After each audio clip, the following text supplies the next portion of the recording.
Inflation rate sa Sorsogon bahagyang tumaas ng 3.0% nitong Oktubre ayon sa PSA Bicol.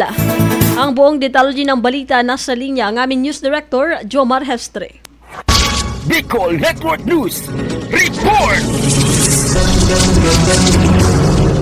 Bahagyang tumaas ang inflation rate sa probinsya ng Sorsogon sa 3.0% nitong Oktubre ayon sa Philippine Statistic Authority o PSA Bicol. Ang pag-angat na ito ay bahagi ng mas mataas na 3.6% inflation rate na naitala para sa buong rehiyon ng Bicol kumpara sa 2.8% noong Setyembre. Kaya ang average inflation rate para sa rehiyon ay umabot na sa 3.7% ngayong taon. Ayon kay PSA Bicol Regional Director Cynthia L. Perdes, ang pagtaas ng presyo ng mga pangunahing bilihin, partikular ang pagkain at non-alcoholic beverage ang pangunahing sanhi ng inflation. Kabilang sa mga produktong may pagtaas ng presyo ay ang bigas, isda at iba pang lamang dagat, habang mabagal naman ang pagbaba ng presyo ng gulay. Dagdag pa niya, posible ring umanong makaapekto ang naging pinsala ng Bagyong Christine sa antas ng inflation sa mga susunod na buwan. Samantala, tiniyak naman ng National Economic and Development Authority o NEDA na hindi lalampas ang inflation rate sa rehiyon sa itinakdang target range na 2% to 4% ng Regional Development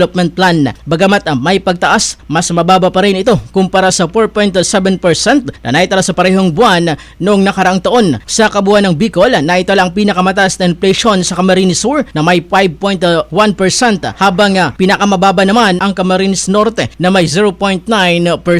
Para sa Bicol Network News, ito po si Mega Patrol number 28, Jomar Hestre, tatak tunay na serbisyo.